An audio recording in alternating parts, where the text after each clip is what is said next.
आ जाओ थोड़ा सा।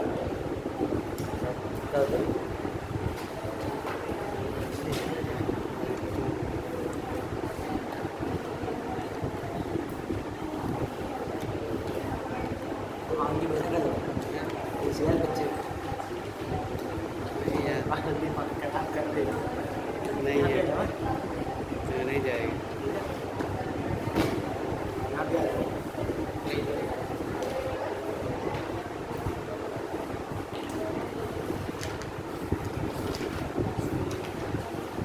पहले हम तथ्यात्मक बता देते हैं, फिर जो है उस पर चर्चा होती है, ठीक है। 2-3 हैं, जैसे मान लो एक शब्द ये है, तो ज़्यादातर आप लोगों के तथ्य जो है या तो अंतर्राष्ट्रीय लेवल पर कुछ घटनाएं घटती हैं वहाँ से वो भरते हैं, या फिर कहीं ना कहीं कुछ केस जो है सुप्रीम कोर्ट में चलते हैं, लगाए जाते हैं, वहाँ से प्रश्न भरते हैं। जैसे कल जो है निर्णय सुप्रीम कोर्ट ने लिया कि विवाहित महिला हो या अविवाहित महिला हो, उसे जो है गर्भपात की इजाज़त कानूनी रूप से यदि कानून से वो मांगती है गर्भपात कराने की, तो उसे दिया जाए, ठीक है ना। तो यह भी एक प्रकार से क्या है, विस्तृत क्वेश्चन है नहीं। तो इन्हीं चीज़ों पर आपके विचार जो है परिपक्व होना चाहिए, अच्छे से पढ़े होना चाहिए। लेख एक तो आपको तथ्यात्मक में भी ये मदद देगा, दूसरी बात है जब आप मेंस देने को बैठेंगे तो यही चीज़ें आपको लाभ पहुँचेंगी, ठीक है ना। अभी पहले जितने तथ्य हैं साप्ताहिक घटनाक्रम में जितने भी घटनाएं घटी उनके संदर्भ में आप लोगों को लिखा देते हैं, फिर बकाया जितना समय बचेगा तो इन चीज़ों पर चर्चा हो जाए, ठीक है। जैसे मान लो ये प्रीवियस शब्द लिखा हमने, उस पर भी चर्चा हो जाए। पहले आप लोग तथ्य लिख लीजिए जो सप्ताह भर में जो घटनाएं घटी, ठीक।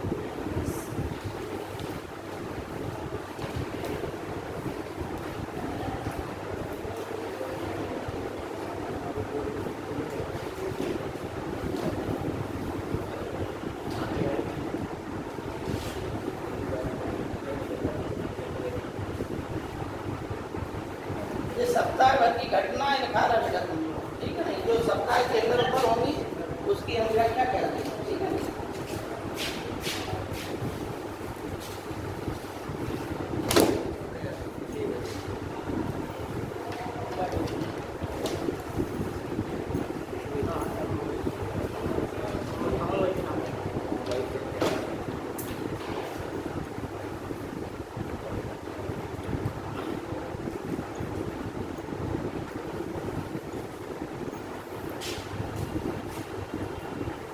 जैसे अभी आपको बता दें दो घटनाएं अंतर्राष्ट्रीय लेवल की चल रही हैं, ठीक। क्या एक तो मान लो ब्रिटेन में जो हिंदू मुस्लिम झगड़े हुए हैं, ब्रिटेन के लीसेस्टर शायर से प्रारंभ हुए और फिर बाद में अन्य शहरों में भी हो गए, अन्य देशों में भी ये प्रारंभ हुए। तो इनके क्या कारण है, ठीक है ना। एक विशेष धर्म के प्रति क्यों ऐसी अवधारणाएं बन गई हैं या क्यों ऐसा हो रहा है, ब्रिटेन में क्या हुआ, उसका राजनीतिक संदर्भ देखना है। अच्छा, वो पुलिस वहाँ लगी हुई है और पुलिस के सामने हो रहा है, ठीक है ना। पुलिस के सामने उपद्रवी लोग काम कर रहे हैं और पुलिस उन्हें रोक नहीं रही है। बाद में पुलिस ने क्या है लीपापोती करके 20 या 30 लोगों को पकड़ के जेल में डाल दिया।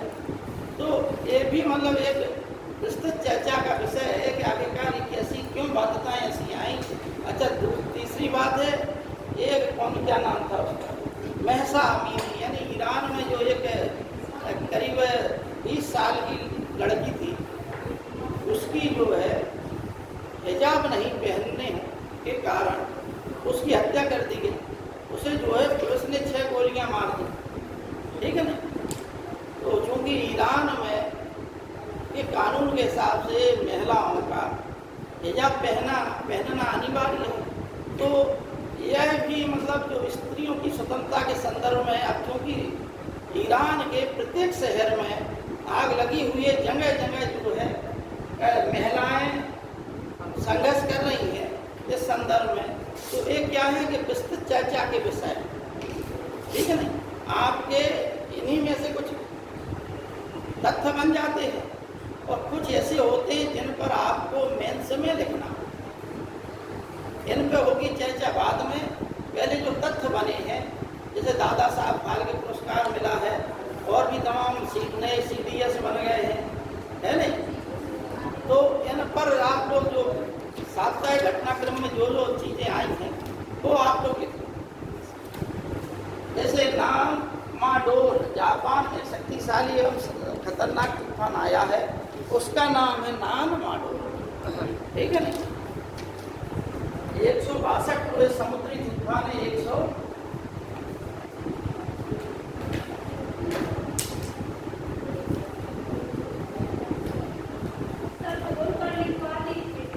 बोलकर लिखो, है नहीं? लिख दीजिए, हमने इसीलिए उसकी पोडियम की मांग की है, क्योंकि उस पर लिख के रख के हम लोग बताते रहते हैं। ठीक है, लिखिए, इसमें लिखिए 162 किलोमीटर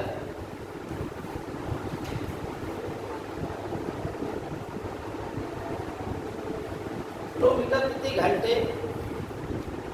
इसमें क्या है, जब भी तूफान कहीं भी आता है, देखो आपको हम बता, समुद्री तूफान आता है तो होता क्या है कि चक्रवात बनते हैं, ठीक है, समुद्र में, और जब हवा के वेग से जितनी तेज हवा होगी उतनी तेजी से बरसात भी होगी और तूफान भी तेजी से लहरें उठेंगी समुद्र में, ठीक।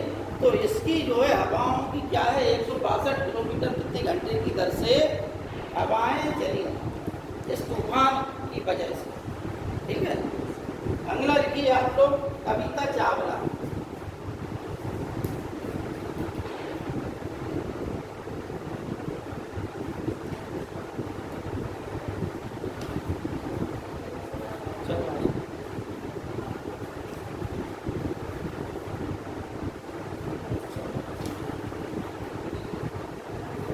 कविता चावला इस साल जो ABC है नहीं, कौन बनेगा करोड़पति की पहली जो है विजेता है।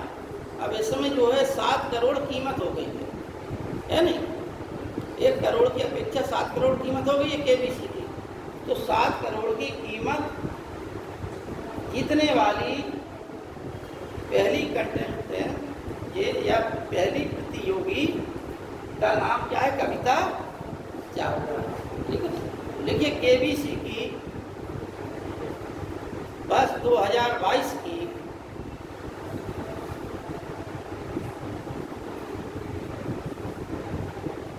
प्रथम विजेता, जिसकी पुरस्कार राशि 7 लाख रुपए, 7 करोड़ हमके 7 करोड़, ठीक है। अगला लिखिए,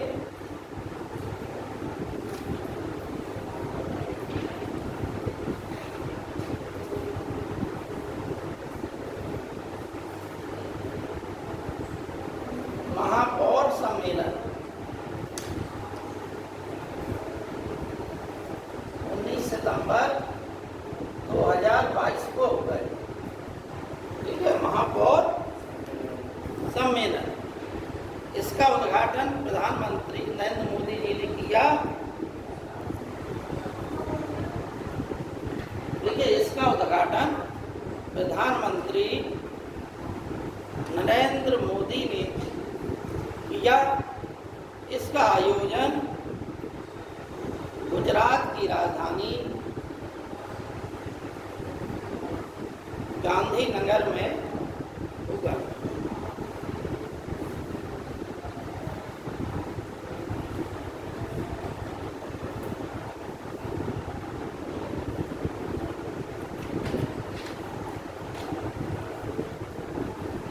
इसी सप्ताह से पहले आप लोगों ने लिख लिया हो तो ना लिखें, एशिया कप हुआ था, ठीक है नहीं, एशिया कप लिखा है सब लोगों नहीं लिखा।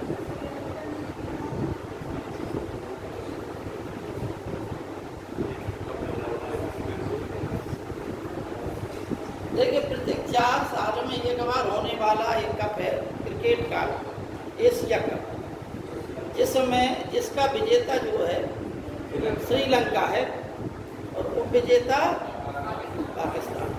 ठीक है ना।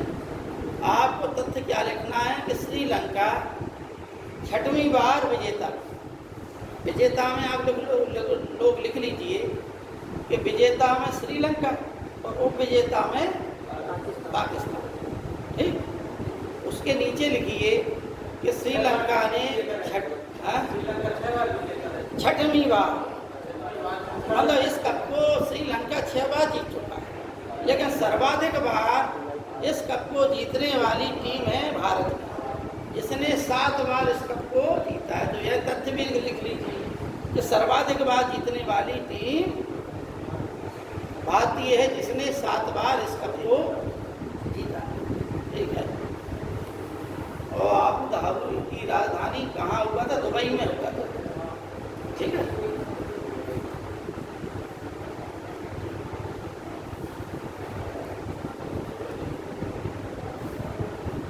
अभी अगले सप्ताह की घटना थी कि कूनो राष्ट्रीय पार्क है,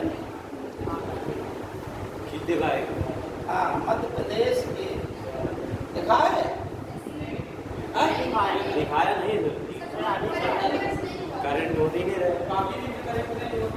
अच्छा, पिछली साल लगी तो थी, गए होंगे पिछले सप्ताह।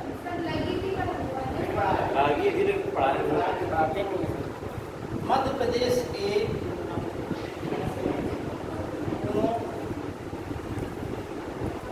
राष्ट्रीय पार्क में लिख लीजिए आपको, मध्य प्रदेश के कूनो राष्ट्रीय पार्क में 8 चीते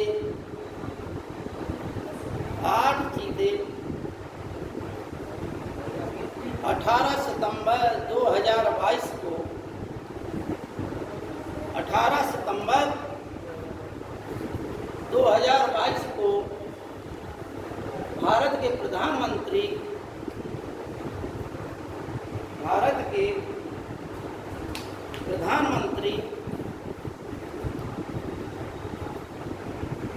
नरेंद्र मोदी जी द्वारा छोड़े गए। ठीक है।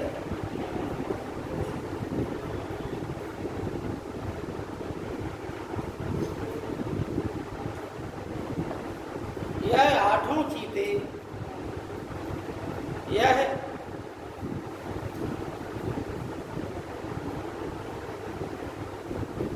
नाइजीरिया से,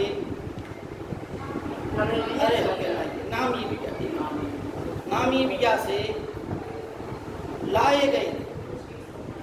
ठीक है। देखो बच्चों, आपको हम बताएं, जो बिल्ली प्रजाति है उसी में क्या है, चीता भी आता है और बाघ भी आता है, तेंदुआ भी आता है। ठीक है ना। भारत में क्योंकि बहुत पहले से ही ऋग्वेद में भी इनका वर्णन है, चित्रक शब्द से इनका वो है, क्योंकि इनके ऊपर चित्र से बने होते हैं। ठीक है ना। तो यही से इस शब्द की उत्पत्ति हुई, चीते शब्द। तो भारत में पुराने समय से ये थे, लेकिन राजा महाराजाओं ने वो ज़्यादा शौक था मारने का, है नहीं, तो राजा महाराजाओं ने इनको मार दिया। और इतना मारा कि भारत देश से ही समाप्त हो गया। ठीक। अब खाली चीते ही नहीं मारे गए, चीते तो इतने मारे गए समाप्त ही हो गए। भारत में बाघ भी अधिक मात्रा में मारे गए थे। तो भारत का पहला जो है राष्ट्रीय पशु कौन था? शेर था। जब हमारा संविधान बना उस समय हमारा राष्ट्रीय पशु शेर था। ठीक है नहीं। लेकिन भारत सरकार ने जब यानी इनकी गणना करवाई तो 1972 तक यह शेर जो है हमारा राष्ट्रीय पशु रहा। 73 में टाइगर प्रोजेक्ट के तहत यानी एक योजना लाई भारत सरकार, जिसमें बाघों का, टाइगर का संरक्षण किया गया और उसके तहत जो है बाघ को 73 से राष्ट्रीय पशु घोषित कर दिया गया और जगह जगह जंगलों में इनको संरक्षण दिया गया। एक तो राष्ट्रीय पशु भी हो गया और टाइगर प्रोजेक्ट के तहत इन्हें जो है संरक्षण दिया गया। आज वर्तमान में स्थिति ये है कि करीब करीब 70-80% तक संसार भर में जितने बाघ हैं उसका 70-80% भारत देश में, ठीक है ना, सबसे ज़्यादा। क्योंकि सबसे ज़्यादा जब टाइगर प्रोजेक्ट लाया गया था मध्य प्रदेश में ज़्यादा थे, अन्य प्रदेशों में इधर उधर थे। तो मध्य प्रदेश में आज भी यानी जनगणना के आधार पर सबसे ज़्यादा बाघ या टाइगर मध्य प्रदेश में है। इसलिए मध्य प्रदेश को क्या बोला जाता है, टाइगर स्टेट भी बोला जाता है, ठीक है। अब आंग्ला लिखिए आप।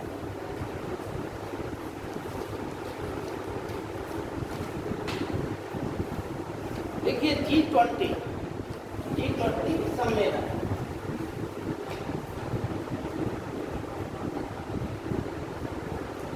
देखिए भारत 1 दिसंबर से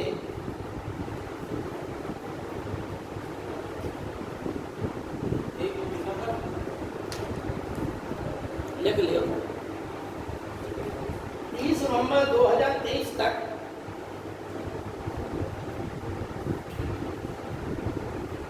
नवंबर 2023 तक G20 की अध्यक्षता करेगा। एक सम्मेलन है यह, इसका भारत को अध्यक्षता सौंप दी गई, 1 साल के लिए सौंपी गई, ठीक है ना। ये G20 की स्थापना G20 की स्थापना 26 सितंबर 1999 को हुई थी।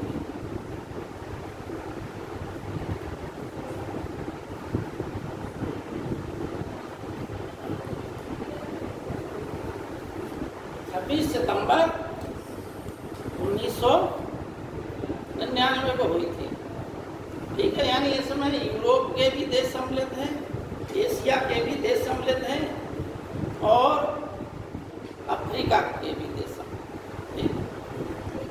19 देश सम्मिलित हैं प्लस यूरोपीय संघ बराबर कितने हो गए, 20 सदस्य लिखने हो तो टाइम ज़्यादा लग जाएगा, है नहीं। हालांकि कभी कभार ISPCS की परीक्षा में प्रश्न पूछ लिया जाता है कि कौन से G20 के सदस्य हैं, ठीक है ना।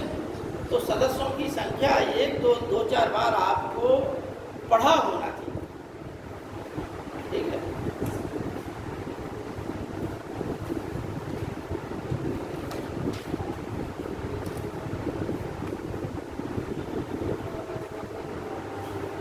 अब लिखिए अजरबैजान एवं, यह भी एक मतलब अंतर्राष्ट्रीय मुद्दा है। अजरबैजान एवं आर्मेनिया के बीच युद्ध।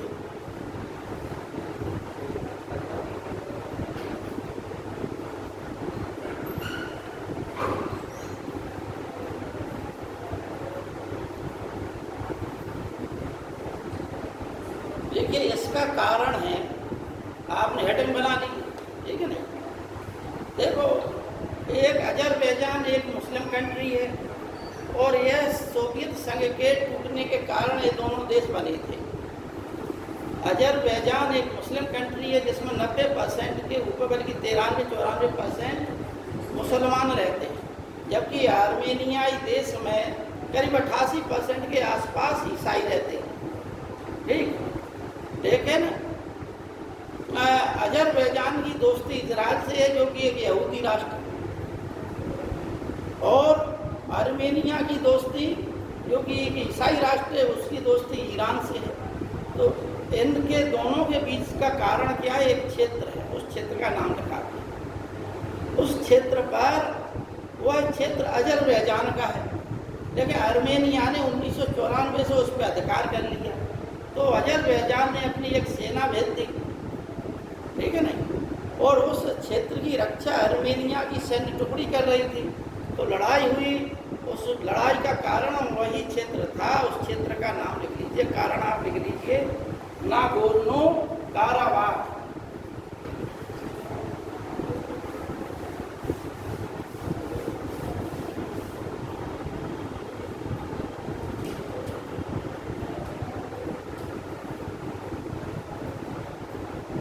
नागोर्नो काराबाख, इसी के कारण लड़ाई हो रही है।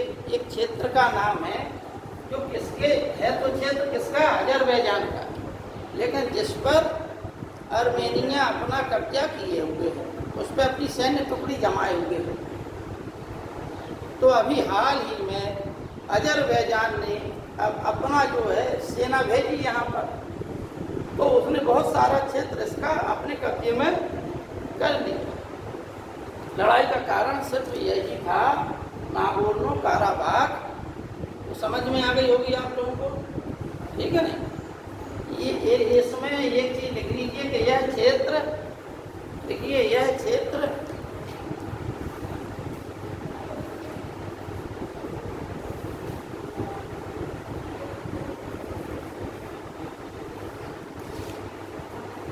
पहले अजरबैजान का था, पहले अजरबैजान का था,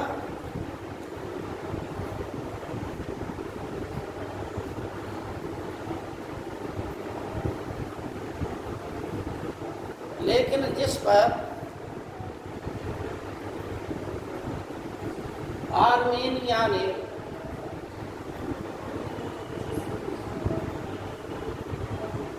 कब्जा कर रखा है, कब्जा कर रखा आर्मेनिया ने, यह क्षेत्र अजरबैजान का है जिस पर आर्मेनिया ने कब्जा कर रखा है। यही युद्ध का कारण, ठीक है।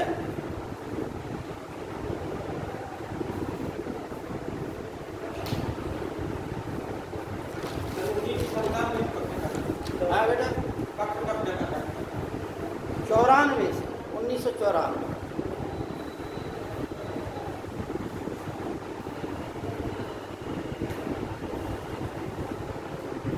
यह क्षेत्र जो है कैस्पियन सागर के आसपास का क्षेत्र है। आर्यों के बारे में भी कहा जाता था कि आर्य जो लोग, आर्य जाति जो थी वो कैस्पियन सागर तक विस्तृत थी, ठीक है। संसार में सबसे ज़्यादा धर्म के आधार पर 2020-21 में जो गणना की गई थी, उस आधार पर संसार भर में सबसे ज़्यादा किस धर्म के लोगों का प्रतिशत है मालूम?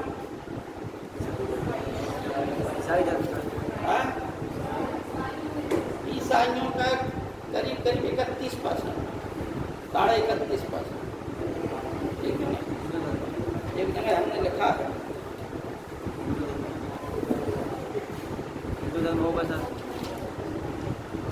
2020 के आंकड़े 31.11% ईसाई है। लिखना है तो आप लोग लिख लीजिए। 2020 के आंकड़ों के अनुसार धार्मिक जनगणना, ठीक है, विश्व की धार्मिक जनगणना,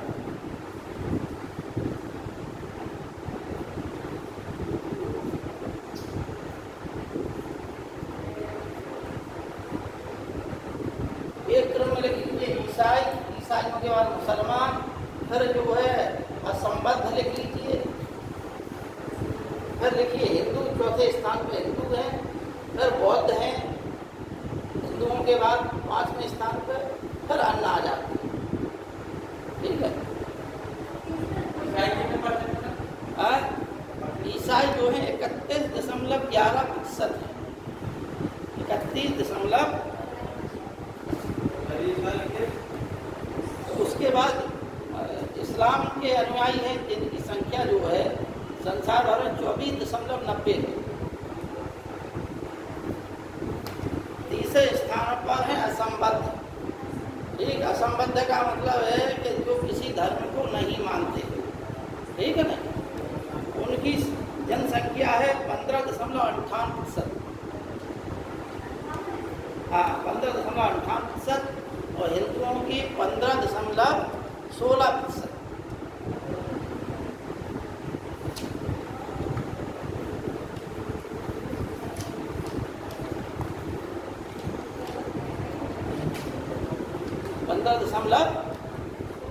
अच्छा 6% के कुछ ऊपर बौद्ध है। ठीक है, इसमें मतलब इसके बाद जो हिंदुओं के बाद अन्य आ जाते हैं, अन्य के बाद फिर जो है बौद्ध। हटा वो हटा तो हिंदू ही कर ले, तुम लोग है नहीं। अगला देखिए ऑपरेशन मेघ चक्र। देखिए अभी कल की बात है, आप लोग बताते हैं। ये मेघ चक्र लिख रहे, कल जो है सीबीआई ने एक ऑपरेशन चलाया जिसका नाम है ऑपरेशन गरुण। ठीक है, सीबीआई ने एक ऑपरेशन का चलाया है जिसका नाम है गरुण। तो अभी इसी सप्ताह में 2-3 ऑपरेशन चलाए गए हैं अलग अलग अभियान, है ना। तो पहला लिखे आप लोग ऑपरेशन मेघ चक्र। यह जो है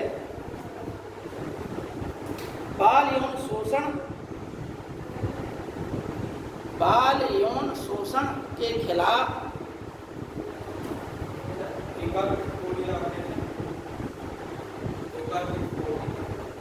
ऑपरेशन मेघ चक्र।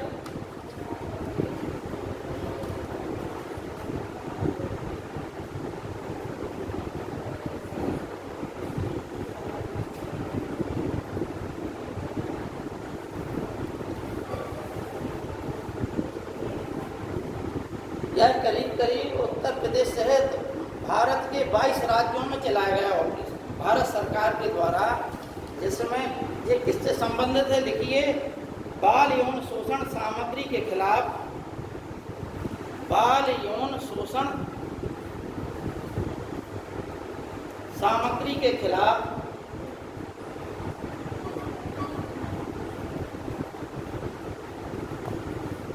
यूपी समेत,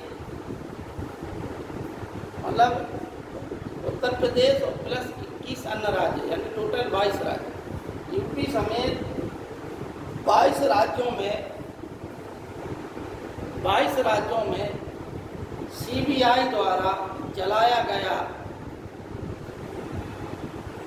अभियान।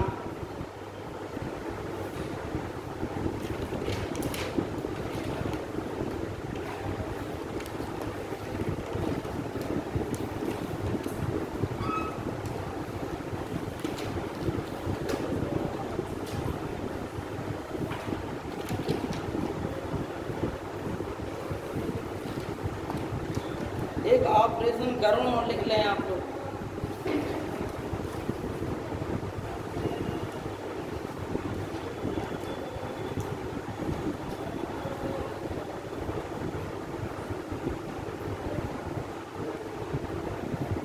ऑपरेशन गरुण जो है कल ही चलाया सीबीआई, कल की तारीख में। कल कितनी थी? 29 तारीख, ठीक है। 29 तारीख में चलाया गया था ऑपरेशन गरुण सीबीआई द्वारा। यह जो है ड्रग्स तस्करों के खिलाफ चलाया गया ऑपरेशन है सीबीआई। ड्रग्स तस्करों के खिलाफ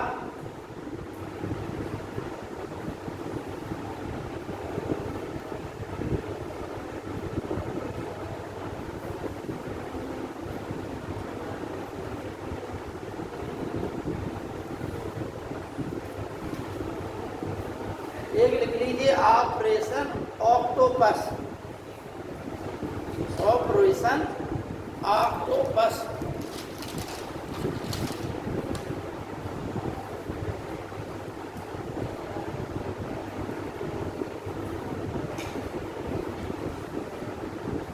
यह नाम सुना है आप लोगों ने?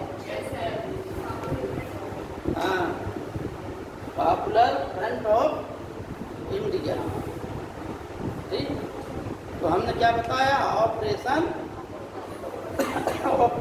ऑक्टोपस, यह PFI के खिलाफ चलाया गया भारत सरकार का अभियान, ठीक है ना।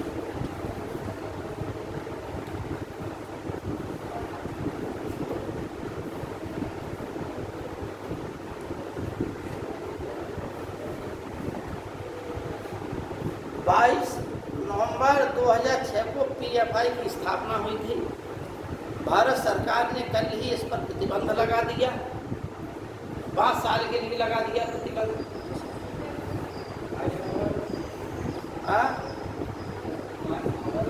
22 नवंबर 2006 में इसकी स्थापना हुई।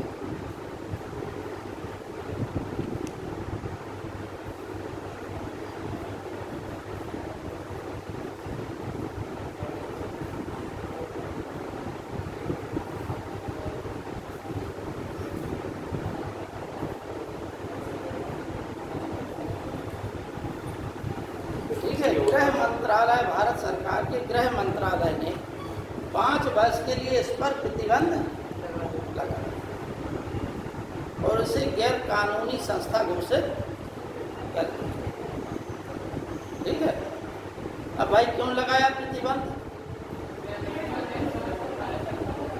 क्योंकि जुलाई में नरेंद्र मोदी जी की पटना में रैली है ना, तो वहाँ पर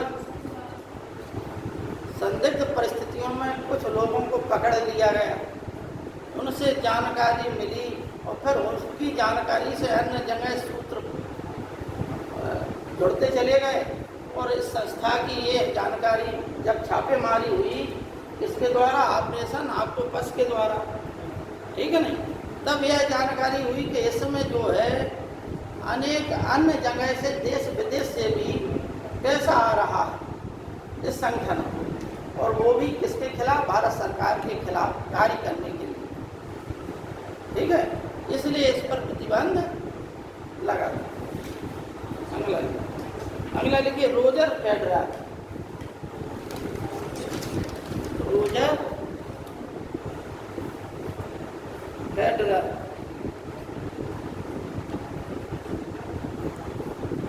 देखो, लॉन टेनिस में जब हमारे काम पर थे एक खिलाड़ी जो विश्व प्रसिद्ध था लॉन टेनिस में, महान खिलाड़ी, जिसका नाम था पीट सम्प्रास।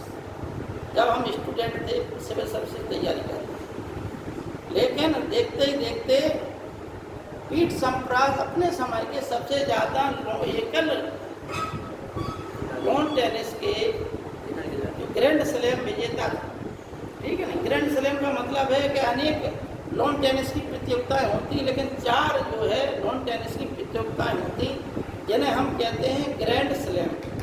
पहली जो है ऑस्ट्रेलियाई ओपन, फिर विंबलडन, फ्रेंच और अंत में सितंबर महीने में अमेरिकन ओपन हो जाती है, ठीक है। तो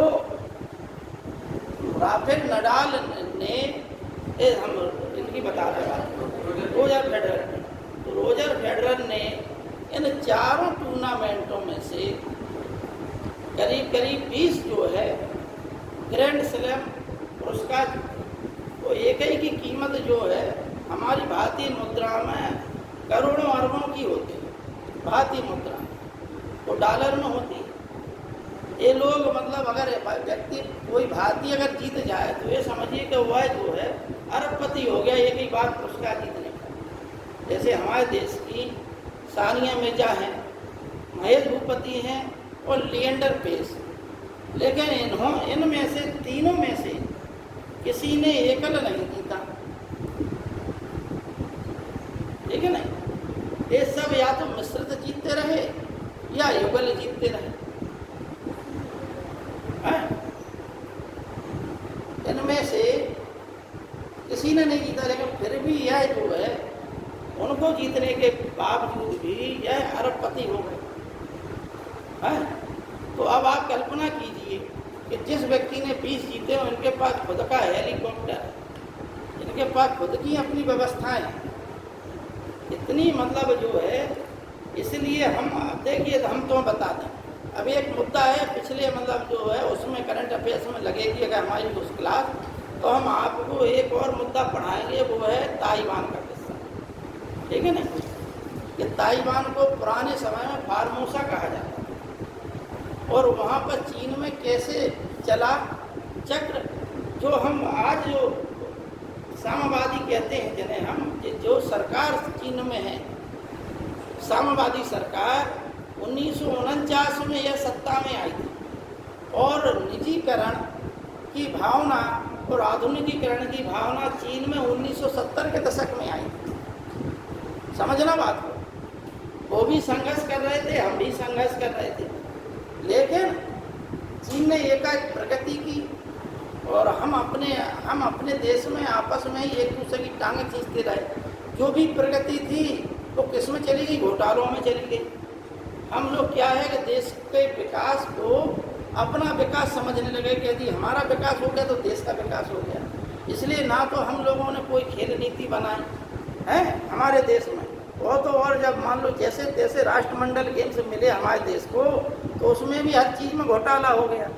दिल्ली में लाइटें लगाएंगी उसमें घोटाला, खेल गाँव बना उसमें घोटाला, यानी घोटाले के मामले में संसार में हम लोग सबसे आगे हैं, है ना।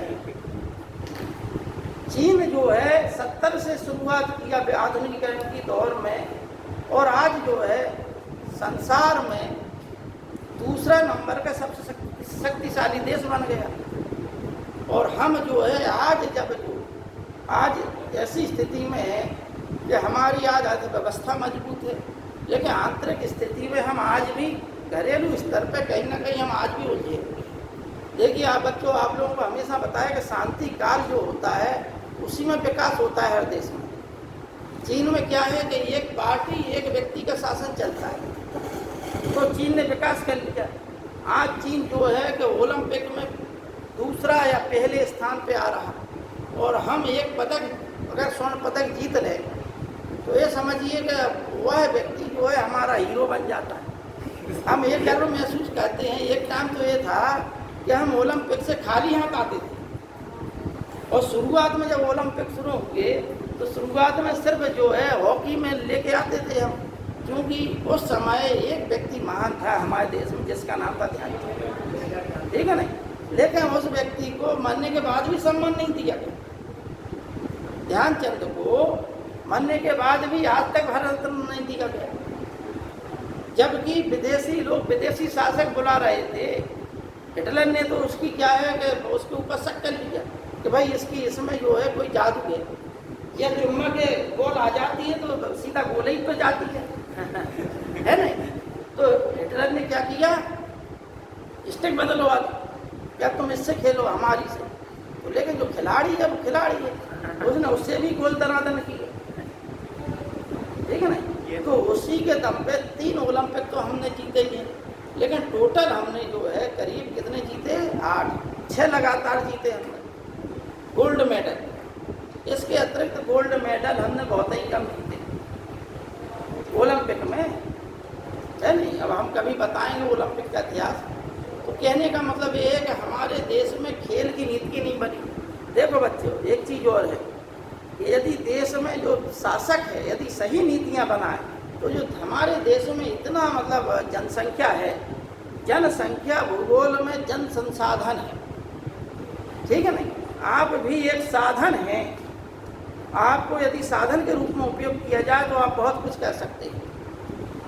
और होता क्या है कि जब बेरोजगारी एक ही जगह केंद्रित हो, क्या सिर्फ सरकारी नौकरी पर, तो आपकी ऊर्जा पूरी सरकारी नौकरी पर टिक जाती है। और यदि स्कूल में खेल की नीति अपनाई जाए, आज भी सरकार अपना रही है, लेकिन तमाम स्कूल ऐसे हैं जिनमें क्या है, प्लेग्राउंड ही नहीं। खेल जो है प्रतिदिन होना चाहिए, नियमित रूप से होना चाहिए, लेकिन हमारे देश के नेता लोग करा नहीं रहे। नीतियां बना देते हैं, उस पर चेकिंग नहीं कर रहे, कागजों में चलता रहता है। अब आप कल्पना कीजिए कि यदि हम लोग, आप ही लोगों में से मान के चलिए हर साल 30-35 लोग गोल्ड मेडल जीत के आए, मतलब हर ओलंपिक में, अन्य खेलों में तो जीते ही के आए, तो कितना मतलब हमारे देश का नाम रोशन होगा और ये आपकी जो क्षमताएं हैं उनका विकास होगा। अब पूरी शक्ति हमारे देश में किसमें लगी हुई है? सरकारी नौकरी में।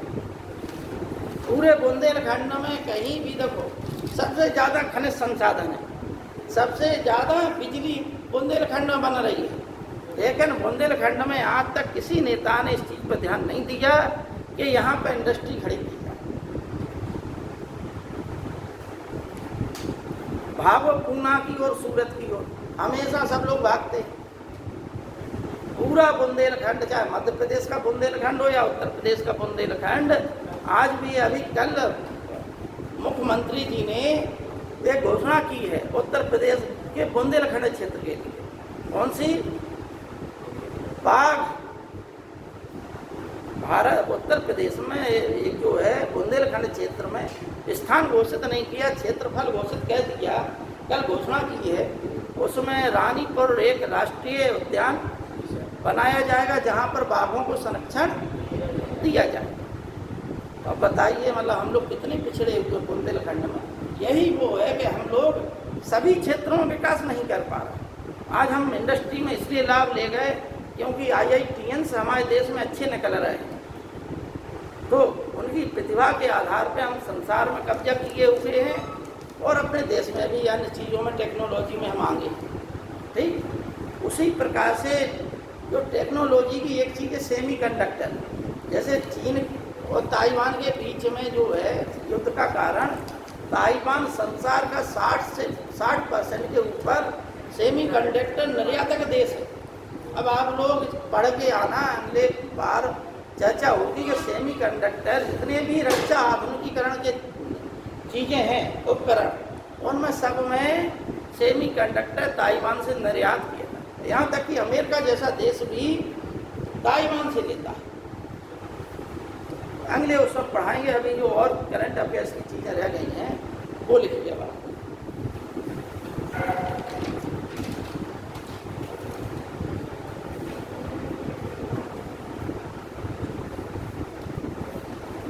लिखिए झूलन गोस्वामी, नाम सुना है? झूलन गोस्वामी है नहीं? इन्होंने क्रिकेट से संन्यास ले लिया और यह जो है भारतीय महिला क्रिकेट टीम में एक बॉलर के रूप में काम करती थी। इनका जो है उपनाम था चकदा एक्सप्रेस। क्या नाम था? चकदा एक्सप्रेस। भाई इतनी आपको याद करना। अगला लिखिए। अच्छा, हम राफेल नडाल का तो लिखा नहीं, भूल गए आप। Sorry, Roger Federer. तो देखो बच्चों, खेल पे आकर खेलोगे। 3 नाम याद करेंगे, रोजर फेडरर, नोवाक जोकोविच वर्तमान में हैं, और राफेल नडाल। ज़्यादातर कई सालों से यही लोग आपस में बांट लेते हैं, ठीक है नहीं? और सुनिए, रोजर फेडरर ने अभी हाल ही में संन्यास लिया। इन्होंने ग्रैंड स्लैम, एकल ग्रैंड स्लैम की संख्या कितनी है? 20। नोवाक जोकोविच ने संन्यास नहीं लिया, अभी भी खेल रहे। इनकी संख्या कितनी है? 21। और राफेल नडाल अभी भी खेल रहे, इन्होंने भी संन्यास नहीं लिया। इनकी कितनी है? 22।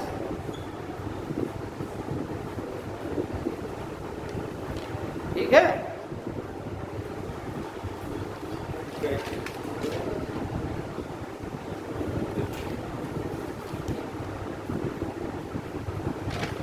अब इनके बारे में जैसे लिखने को आ जाए तो रोजर फेडरर के 20 तो आपको याद ही है, लेकिन लगातार 10 जो है ग्रैंड स्लैम फाइनल खेलने का रिकॉर्ड फेडरर के नाम है। ये लिख लीजिए, लगातार 10 ग्रैंड स्लैम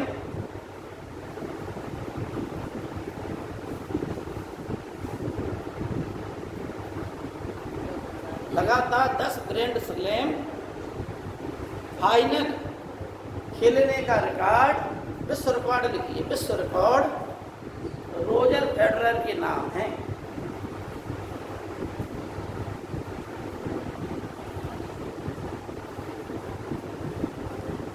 और 24 साल का इनका कैरियर रहा है। कितने साल का? 24 साल तक इन्होंने लॉन टेनिस खेली। 103 ATP खिताब जीते। ठीक, अब ज़्यादा कुछ लिखना नहीं है। रोजर फेडरर कहाँ के रहने वाले? स्विट्जरलैंड के रहने वाले। ठीक है, लिख लिया। अगला लिखिए। झूलन गोस्वामी के बारे में आप लोगों को बताया हमने।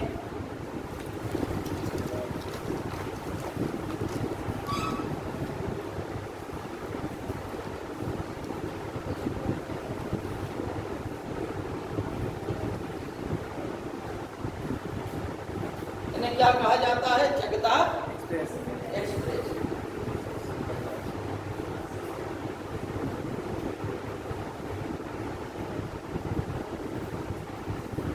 ठीक है,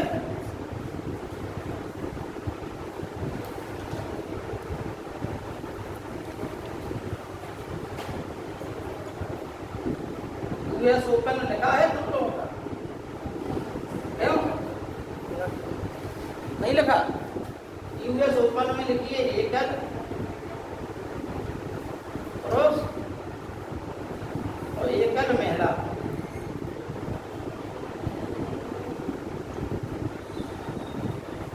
एकल पुरुष और एकल महिला।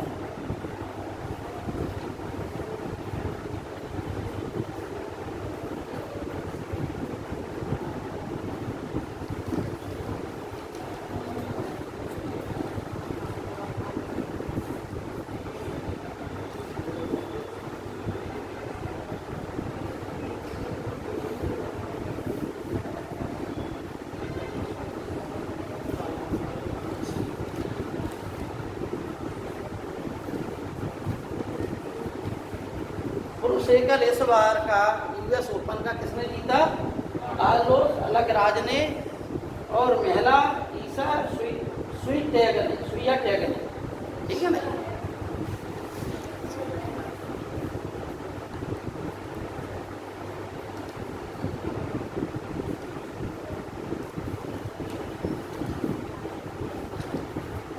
अब लिखिए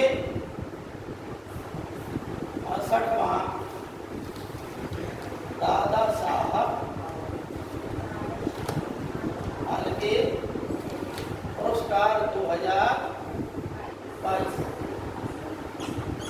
लेकिन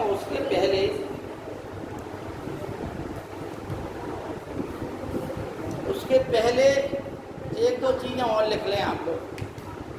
जगह थोड़ी छोड़ दें। ठीक है ना? थोड़ी जगह छोड़ दें। क्या?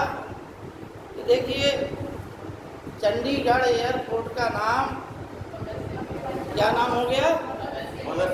भगत सिंह के नाम। ये भी आप लोग लिख लीजिए। देखिए, चंडीगढ़ एयरपोर्ट का नाम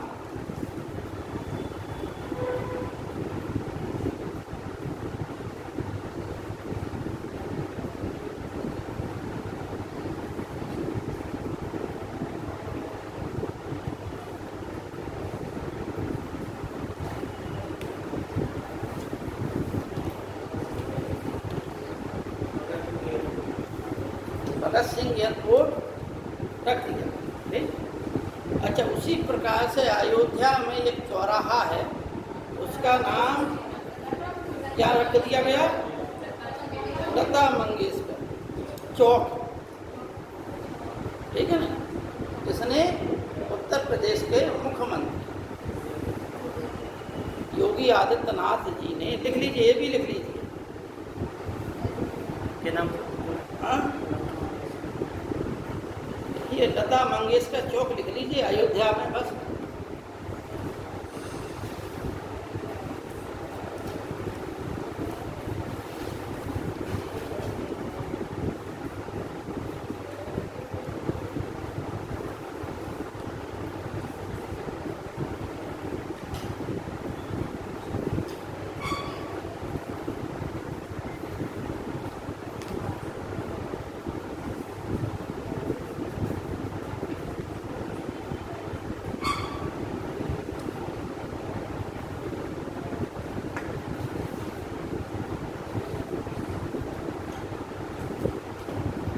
जो संयुक्त राष्ट्र महासभा का महाधिवेशन सितंबर महीने में होता है, ठीक है नहीं, हर साल होता है।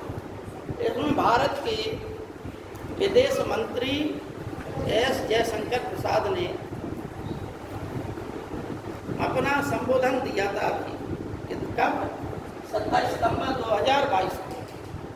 इन्होंने अपनी उसमें आपत्ति जताई इसके खिलाफ, पाकिस्तान के खिलाफ। इसको संबोधित किया अमेरिका को। मतलब ऐसा पहली बार हुआ कि कोई भी भारतीय राजनयिक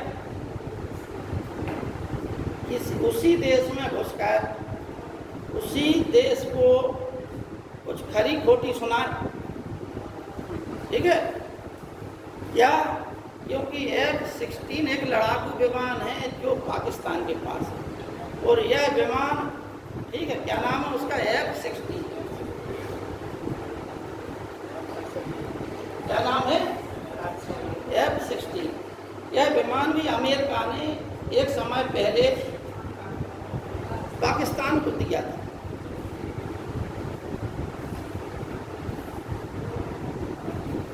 तो यहाँ पर क्योंकि समय हो जाता है, कल पुर्जे जो है खराब होने लगते हैं, ठीक है ना। आप मान लो कोई गाड़ी वाहन लें, धीमे धीमे होगा क्या कि उस गाड़ी वाहन के कल पुर्जे खराब होने लगेंगे। आप अगर रिपेयर नहीं कराएंगे, सर्विस नहीं कराएंगे, तो वो आप उसको अलग रख देंगे। ठीक वही समस्या पाकिस्तान के साथ आ गई, क्योंकि अमेरिका ने कल पुर्जों का क्योंकि कॉन्ट्रैक्ट था नहीं, जहाज अकेला ले जाओ तुम लड़ाकू, तो जब तक काम किया तब तक वो अपना उपयोग करते रहे। अब तमाम ऐसे कल पुर्जे हैं जो काम करना बंद कर दिए, तो उन्होंने रख दिया। 2-4 काम कर रहे थे, बकाया रख दिए पाकिस्तान ने, ठीक है। तो यहाँ पर करीब 45 करोड़ डॉलर का जो है अमेरिका ने सहायता दी है, किसको? पाकिस्तान। तो एस जयशंकर ने ये मुद्दा उठाया है महासभा में कि यह अमेरिका जो है दो मुहा व्यवहार कर रहा है संसार के समक्ष।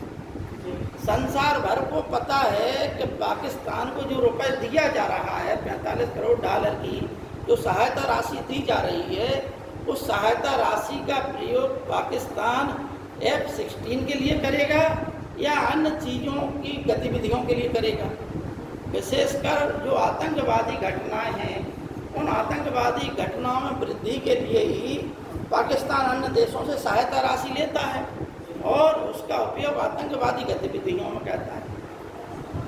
तो यह मुद्दा पहली बार उठाने का साहस, वो भी अमेरिका में अमेरिकी के खिलाफ उठाने का साहस किसने किया? अच्छा, एक चीज़ और बता दें आपको कि हर देश में दूतावास होते हैं, ठीक है नहीं। हमारे देश में भी हर देश के दूतावास हैं, हर देश में हमारे देश के दूतावास हैं, ठीक। अच्छा, हर देश में एक आपको बता दें, प्रत्येक देश संप्रभु देश होता है। आपने नागरिक शास्त्र में पढ़ा होगा कि संप्रभुता क्या होती है, उसकी व्याख्या करने की ज़्यादा जरूरत नहीं, ठीक। वो जो दूतावास होता है वो अपने आप में उस देश का क्या है? संप्रभु संस्थान होता है दूसरे देश में, लेकिन उस देश में कोई ज़्यादा गड़बड़ी नहीं कर सकता, ठीक। जैसे अमेरिका का दूतावास है भारत में, तो भारत वाले उनके अंदर घुसपैठ नहीं कर सकते। जितने भी बाहरी काम होते हैं वो सब जो है दूतावास के माध्यम से होते हैं। जैसे वीज़ा बनवाने की प्रक्रिया है, तो भारत के नागरिकों को वीज़ा बनवाना है तो वो कहाँ आवेदन करेंगे? अमेरिका दूतावास में, ठीक। तो भारतीय लोगों को करीब करीब 200 से 300 दिन को 400 दिन लग जाए, साल 1.5 साल लग जाती है। आवेदन किया, इसके बाद आपको वीज़ा मिलेगा। जबकि पाकिस्तान के नागरिक जब पाकिस्तान में अमेरिका के दूतावास में कहते हैं तो उन्हें एक ही दिन में मिल जाता है। चीन के लोग अपने चीन में कहते हैं अमेरिका दूतावास में, तो उन्हें जो है 2 ही दिन में मिल जाता है। तो यह मुद्दा भी है कि इधर अमेरिका भारत को क्वाड में सम्मिलित कर रहा है, समझना बात। देखो ISPCS में यही चीज़ें दिमाग में रखना है कि अमेरिका की जो दो मुही राजनीति है वह हर देश के साथ मित्रता करता है, लेकिन हर देश की पीठ में छुरा भी भोंकता है, क्योंकि वह एक बनिया देश है। जैसे इंग्लैंड भी है, क्या है, एक बनिया देश है, उसे सिर्फ अपने वित्त से मतलब है। जहाँ उसके वित्त जो है प्रभावित होंगे वहाँ पर वह तुरंत बैकफुट में आ जाता है। जैसे यूक्रेन को भड़का दिया, आओ नाटो में, आओ नाटो में, अब यूक्रेन भिड़ गया कि नाटो से ताक लिया। अब होगा क्या कि बहुत सारे क्षेत्र पर रूस ने कब्जा कर लिया। ठीक नहीं, आराम से अपना खा रहे थे। संसार में यूरोप में सबसे ज़्यादा गेहूं का निर्यात करने वाला देश यूक्रेन था। ठीक है नहीं, अनेक लोग जाते थे, भारतीय लोग लाखों की संख्या में जाते थे, वहाँ एडमिशन दिया, 2-4 लाख में डॉक्टर की डिग्री लेके आ गए भारत में। जब भारत सरकार ने वर्षों बाद एक प्रक्रिया सोची कि भाई ये तो बड़ा फ्रॉड बना हो रहा हमारे देश में, डिग्री लेके आ जाते हैं तो सीधा PTC देते हैं तुम्हारा रोग के नाम पर। ठीक है नहीं भाई, जो पढ़ा लिखा नहीं है, जिसने मेहनत नहीं की, जैसे डॉक्टर लोग हैं उसने मेहनत की, लेकिन डॉक्टर के लड़के में उतनी नहीं है। पहलवान का लड़का पहलवान ही हो ये जरूरी तो है नहीं, है नहीं।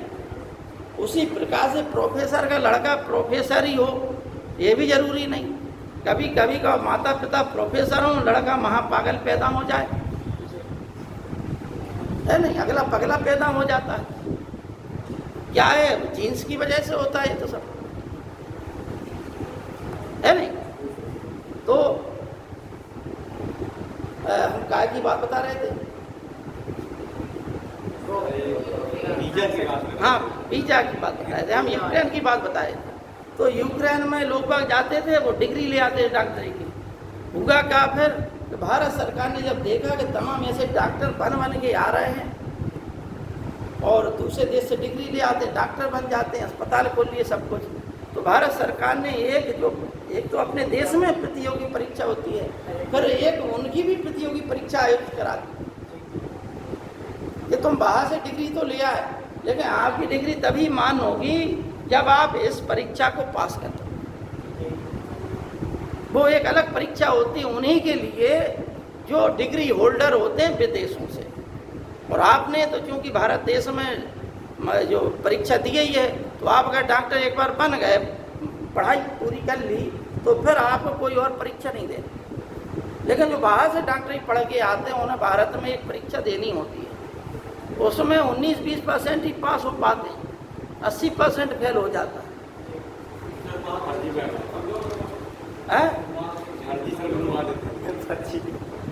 तो बात ये है कि तुम डायरेक्ट एडमिशन लोगे बिना कंपटीशन के, तो तुम में नॉलेज है ही नहीं, है नहीं भाई। कंपटीशन दोगे तो जाहिर है कि आप हजारों लाखों लोगों को, जैसे IAS जो बनता है तो कितने लोगों को डिफीट करके बनता है, PCS अधिकारी बनता है तो कितने लोगों को डिफीट करके बनता है। आप लोग अगर बनेंगे तो एक को हरा के नहीं बनेंगे, आप लाखों भीड़ को छटने के बाद तब आप सिलेक्ट होंगे। करीब 5 लाख के आसपास जो है फार्म फ्री में भरे जाते हैं, उसमें से कितने सिलेक्ट होते हैं? 10,000 के आसपास फ्री में। फिर मेंस के लिए कितने होंगे? 2-3 हज़ार। और इंटरव्यू में छट के कितने रह जाते हैं? 3 गुना। बस उन्हीं में से सिलेक्शन होना है। तो आप समझिए कितनी छटनी हो रही। चलो आगे देखें आपको। अच्छा, अब आप लोग ये मुद्दा हमने बता दिया सितंबर में हुआ था, ठीक है नहीं? तो अमेरिका ने कितना दिया था? $45 करोड़।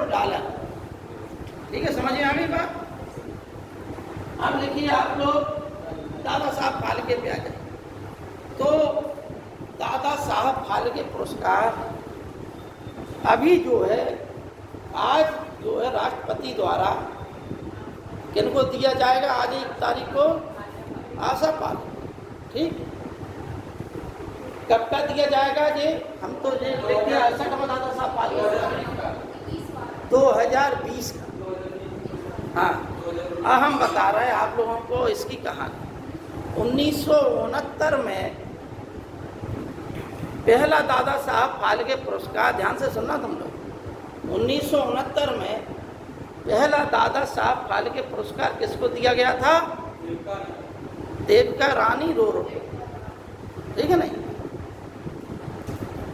कब घोषणा कब हुई थी? 1970 में, ठीक। वो किस सन का दिया गया था? 1969 का। लेकिन 2007-8 की बात है, वहाँ पर एक मुद्दा जो है कोर्ट में चला गया कि ये जो है पुरस्कार, फिल्म फेयर पुरस्कार राष्ट्रीय पुरस्कारों की श्रेणी से अलग कर दिया, जैसे अलग से दिया जाए। तो इसमें सुनवाई होती गई, बाद में जो भी हुआ हो तो 1 साल पुरस्कार नहीं दिया गया। तो क्या हुआ कि अब उसमें गैप 2 साल का। समझ में आ गई बात? 70 में घोषणा की गई थी, कब की? 69 की। तो 1-1 साल के अंतर से दिया जा रहा था, ध्यान से समझना बात को। लेकिन अब 2022 में अगर घोषणा की गई है तो किस सन का दिया जाएगा? 2020 का। 2019 का किसको दिया गया था? 2018 का अमिताभ बच्चन, ठीक है नहीं? दादा साहब फाल्के पुरस्कार। अच्छा, दादा साहब फाल्के के बारे में आप लोग कुछ जानते हैं? जिनके नाम पर यह पुरस्कार दिया गया, उसके बारे में कुछ 2-4 लाइनें जानते हैं आप? कौन थे ये?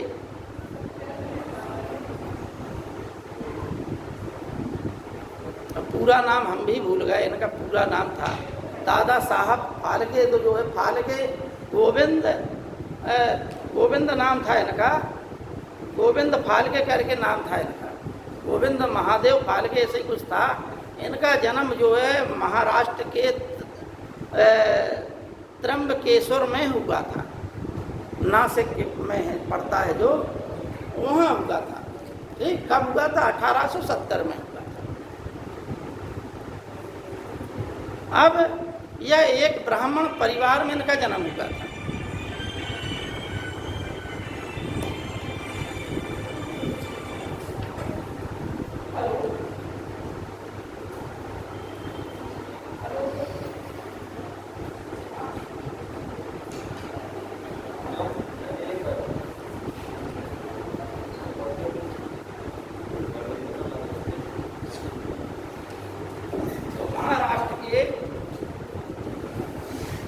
त्र्यंबकेश्वर में 1870 में इनका जन्म हुआ था। इन्होंने अपने जीवन में बड़े कष्ट सहे, ठीक। कला की शिक्षा लीजिए, जो कॉलेज था वहाँ पर बम्बई में, वहाँ पढ़े। फिर बड़ौदा में भी ये पढ़ने के लिए गए। इसके पश्चात चित्रकारी में, बड़ौदा में एक कॉलेज था, वहाँ पर चित्रकारी की, वास्तुशास्त्र की इन्होंने शिक्षा ली, ठीक। तो चित्रकार भी बन गए, विज्ञापन देने लगे, तमाम चीज़ें करने लगे। अब कुछ घाटा आटा खा गए, तो इन्होंने करीब 1910 की बात है। 1910 में जब ये निराश थे, क्योंकि नौकरी भी लगी इनकी, वो नौकरी भी छोड़ दी इन्होंने, क्योंकि ऐसी परिस्थितियां बन गई कि प्लेग में इनकी पत्नी मर गई, इनका लड़का मर गया, तो इन्होंने सरकारी नौकरी भी छोड़ दी। भारत के महालेखाकार में महाचित्रकार होता है जो चित्रों नक्शा बनाता है, उसमें इनकी नौकरी लग गई, वहाँ भी इन्होंने नौकरी छोड़ दी। हताश निराश थे, मन नहीं लगता था काम में। तो एक जो है ईसा मसीह पर फिल्म आई थी, उस फिल्म को इन्होंने देखा बम्बई, तो इससे इन्हें प्रेरणा मिली। तो ये जो है कि कोर्स करने के लिए कहाँ चले गए? लंदन। 1 साल इन्होंने ट्रेनिंग ली, तो वहाँ से तमाम चीज़ें लेके आए, और फरवरी 1912 से जुट गए। खुद ही डिजाइनकार थे, खुद ही निर्माता थे, खुद ही निर्देशक थे, यानी जो कुछ थे पूरा भार इन्हीं के ऊपर था। इतना अध्ययन किया, इतना वो किया, मेहनत की कि आँख की रोशनी भी कमज़ोर हो गई, कम दिखने लगा इनको, ठीक है। तब जाके भारत की पहली फिल्म बनी थी, जिसका नाम था क्या? राजा हरिश्चंद्र, जो 1913 में आई, ठीक है नहीं। और सुनिए, अब फिल्म बन गई, क्योंकि फिल्म में उस समय फिल्म बनी तो उसमें महिलाओं का पात्र भी जो है पुरुषों ने निभाया। पुरुषों ने साड़ी पहन के, और मूक बधिर फिल्म थी, अभिनय करना था। अब आई बात इसकी क्या कि जब आदमी को दो क्या है टका चलता था उस समय, तो 2 टका में जब 6 घंटे का नाटक देखता था आदमी, तो वो 3 टके में 1 घंटे की फिल्म क्यों देखेगा? ये समस्या इनके सामने आई, दिमाग लगाया इन्होंने, ठीक है नहीं? तो इन्होंने लिख दिया कि 152 मील लंबी, ये लंबी नहीं होती, तो इन्होंने विज्ञापन निकाला, खुद बनाया कि 152 मील लंबी फिल्म सिर्फ राजा सही 3 टके में, ठीक है? लोग बागों को 152 मील लंबी समझ में आई बात कि बड़ी लंबी होगी, तो देखने गए और फिल्म जो है हिट हो गई। इस प्रकार से इन्होंने फिल्म बनाई, फिर जो है एक स्टूडियो बनाया, धीमे धीमे करके इन्होंने करीब जो है 20 के आसपास फिल्में बनाई, ठीक। 1940 में गीतांजलि शायद गंगावतरण इनकी पहली और अंतिम फिल्म थी, जो कि बोलती फिल्म थी, क्योंकि तब तक भारत देश में कंपटीशन हो गया। भारत की पहली जो है फिल्म कौन सी थी? राजा हरिश्चंद्र। कॉन्सेप्ट क्लियर है आप लोगों का? जो बिना बोलती फिल्म थी, बोलती नहीं थी, मुंह बधिर फिल्म थी। भारत की पहली जो है बोलती फिल्म का नाम क्या था? आलम आरा। समझना बात को, ये भी क्लियर हो गई बात। यह जो है दादा साहब फाल्के ने नहीं बनाई, ठीक। दादा साहब फाल्के ने बीच में बहुत बड़ा गैप ले लिया था मुंह बधिर फिल्में बनाने के बाद, तो कंपटीशन भी ज़्यादा हो गया था। बाद में इन्होंने जो फिल्म बनाई है, क्या कौन सी? बोलने वाली फिल्म, जिसका नाम था क्या, करीब 1940 के आसपास बनाई, गंगावतरण। यह फिल्म हिट नहीं हो पाई, इन्हें घाटा भी हो गया, और 1944 के आसपास महाराष्ट्र में ही इनकी मृत्यु हो गई। तो ये इसीलिए, क्योंकि फिल्मों के क्षेत्र में इन फिल्मों का जो है भारतीय फिल्म जगत का पितामह कहा जाता है, इसलिए इनके सम्मान में यह पुरस्कार प्रत्येक वर्ष दिया जाता है। भारत सरकार द्वारा यह पुरस्कार दिया जाता है।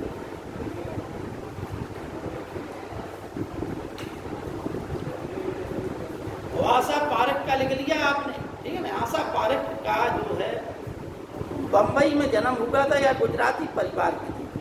करीब 6-7 साल की उम्र में ही यह जो है बाल कलाकार के रूप में काम करने लगी थी। बाद में नासिर हुसैन की फिल्मों से इन्हें जो है लोकप्रियता में करीब 6 फिल्में इन्होंने नासिर हुसैन की, वो सभी फिल्में हिट रहीं।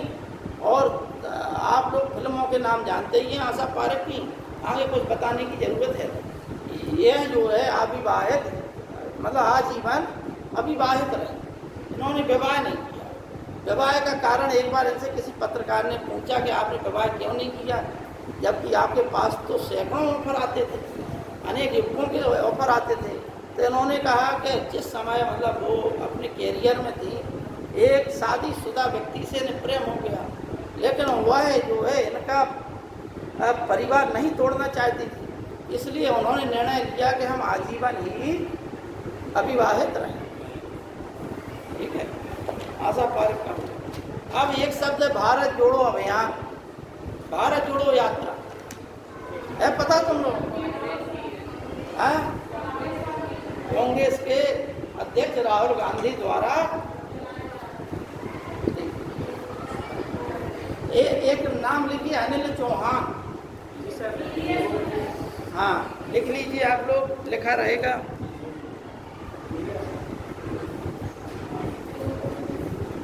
अनिल चौहान भारत के दूसरे CDS, ठीक है ना?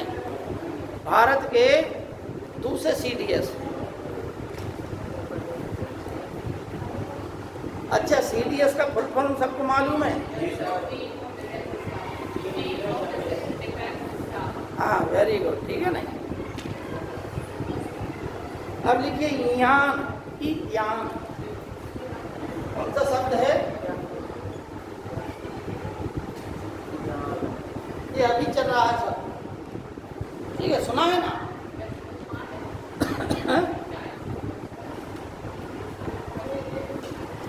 यान जो है एक समुद्री तूफान है जो अमेरिका के फ्लोरिडा में आया हुआ है। इसने बहुत ज़्यादा तबाही मचा दी है अमेरिका में, ठीक है ना। समुद्री तूफान का नाम है 241 में लिखिए, समुद्री तूफान 241 किलोमीटर प्रति घंटे की दर से हवाएं चल रही हैं इसमें, है ना। और अमेरिका के फ्लोरिडा प्रांत में यह प्रभावित है, यान से यह क्षेत्र प्रभावित है। क्यूबा नामक देश में भी यान से बहुत ज़्यादा तबाही हुई, ठीक। अब एक शब्द है फियोना, क्या है?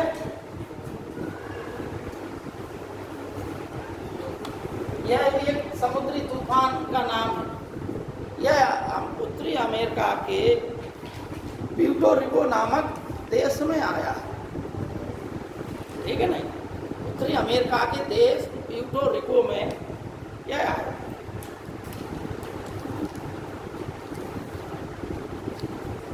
देखिए are Venkat Ramani, are Venkat रमणी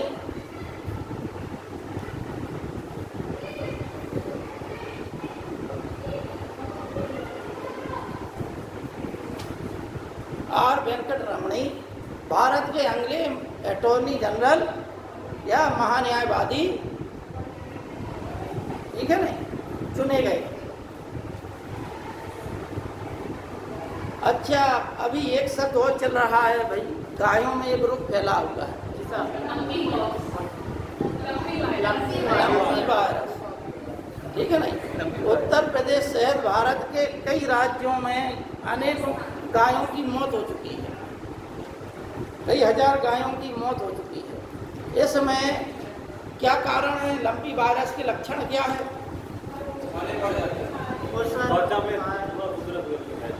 थोड़े टाइम पे बढ़ जाता है। हाँ, देखिए हम तुम्हें बता दें, इसमें एक तो गाय को बुखार आता है, हल्का हल्का बुखार रहता है, और इसमें गांठें सी निकल आती, जो छाले तुम लोग कह रहे हैं उस टाइप के घाव से निकल आते हैं, जैसे बड़ी माता हम कहते हैं, या मतलब चेचक जैसे दाग निकल आते हैं पूरे शरीर में, और धीमे धीमे करके गायों की मौत हो जाती है। ये क्या है? लंपी वायरस है। जो लोग नहीं जानते हैं वो लोग लिख लें क्या, लंपी वायरस, ठीक है। अच्छा, आप लोगों में कितने लोग जानते हैं रामसर शब्द सुना है? ठीक। भारत में 14 अगस्त जो है 2022 को रामसर स्थलों की संख्या कितनी हो गई? 75 हो गई। पढ़ा है आप लोगों का, है नहीं? ठीक। देखिए आपको बता दें कि ईरान के शहर रामसर में 1971 में आर्द्र भूमियों के संरक्षण के लिए राष्ट्रीय और अंतर्राष्ट्रीय स्तर पर एक जो है टैग या प्रमाण पत्र या एक सहयोग कह लीजिए, उसके लिए एक समझौता हुआ था। उसमें भारत भी जो है बाद में जुड़ गया। तो भारत के आज जो है सबसे ज़्यादा कितने हैं स्थल? 75, ठीक है नहीं। और उन 75 स्थलों में 12 स्थलों के साथ तमिलनाडु शीर्ष पर है और दूसरे नंबर पर उत्तर प्रदेश।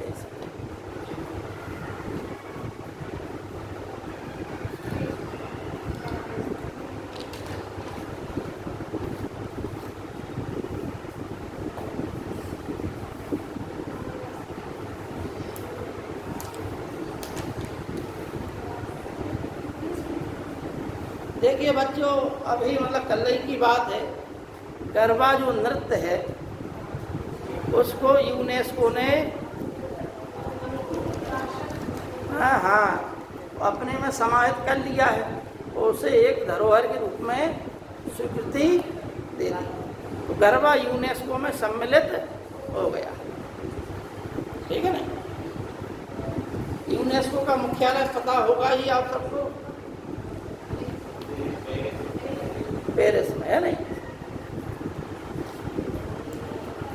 अब लिखिए आप लोग 29 सितंबर, कल 29 सितंबर था, कल जो है विश्व हृदय दिवस था, है ना। और आज शायद कौन सा है, 30 सितंबर को विश्व तपेदिक दिवस है। कौन सा है, तपेदिक दिवस है शायद, है ना।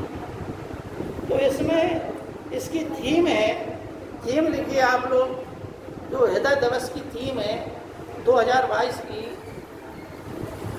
Use heart for every heart. Use heart for every heart,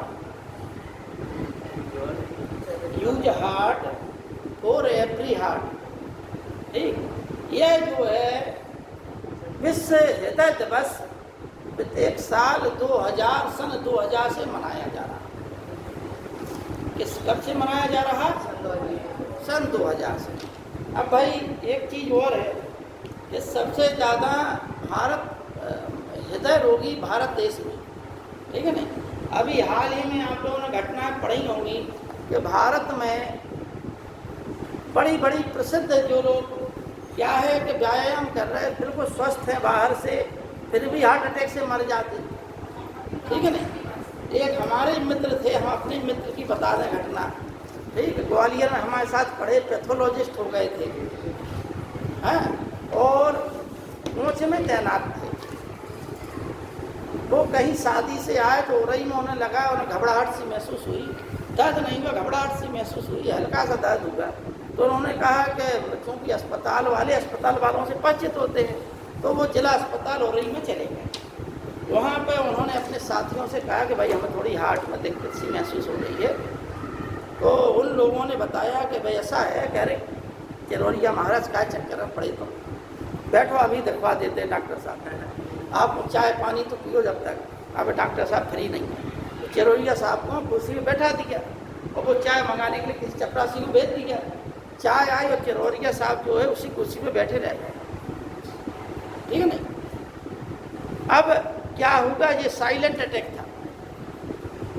एक होता है हार्ट अटैक, ओपन अटैक, एक साइलेंट अटैक, ठीक।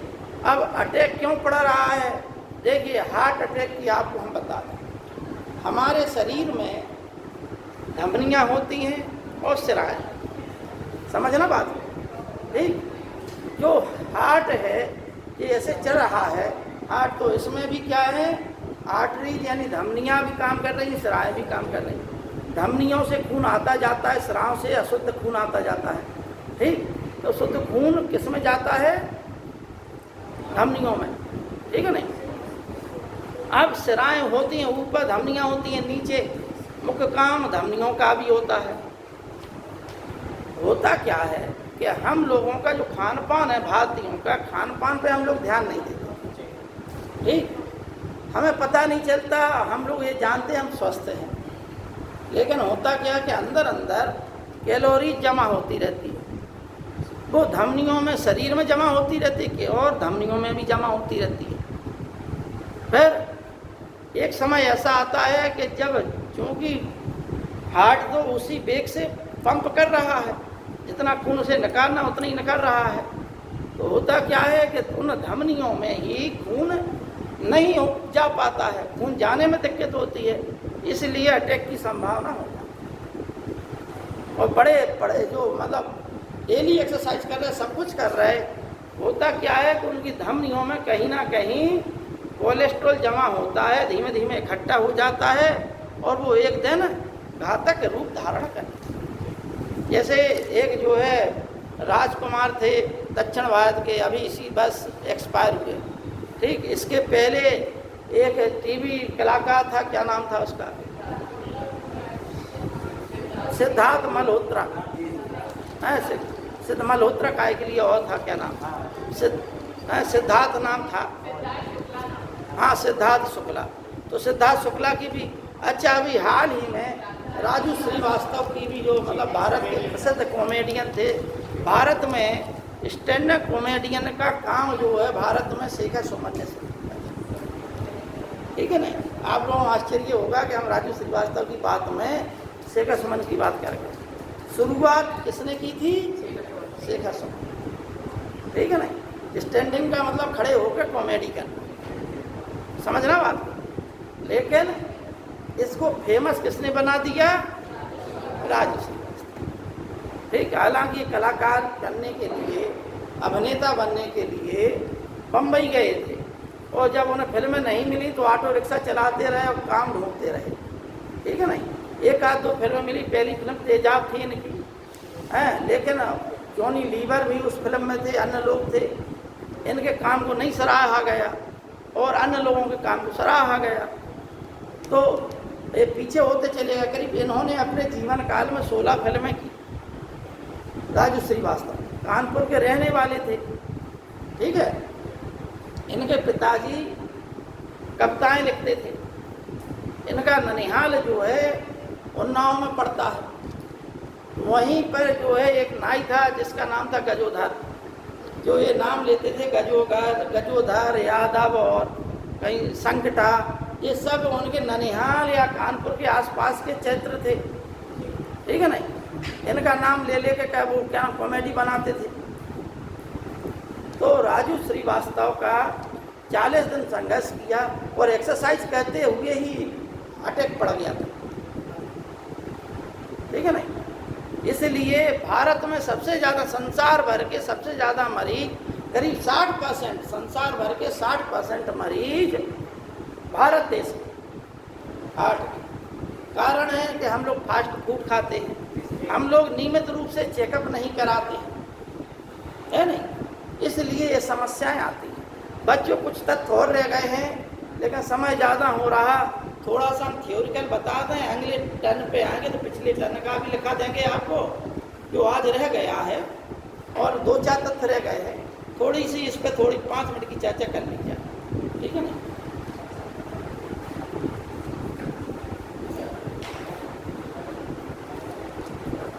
देखिए एक शब्द है फ्री बीज। हमने फ्री बीज शब्द बताया है। फ्री बीज का मतलब है उपहार मुफ्त में देना। अब आप समझ गए होंगे इस शब्द, यह जो है सुप्रीम कोर्ट में एक व्यक्ति ने याचिका दायर की कि भारत में जो राजनीतिक पार्टियां हैं वो फ्री में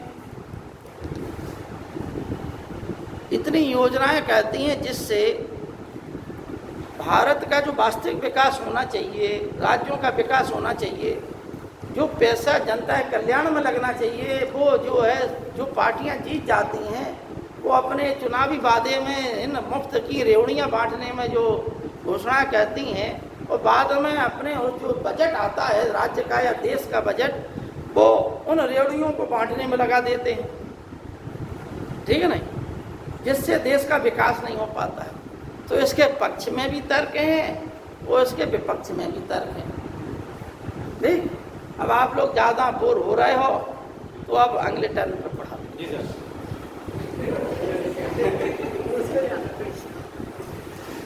जी सर।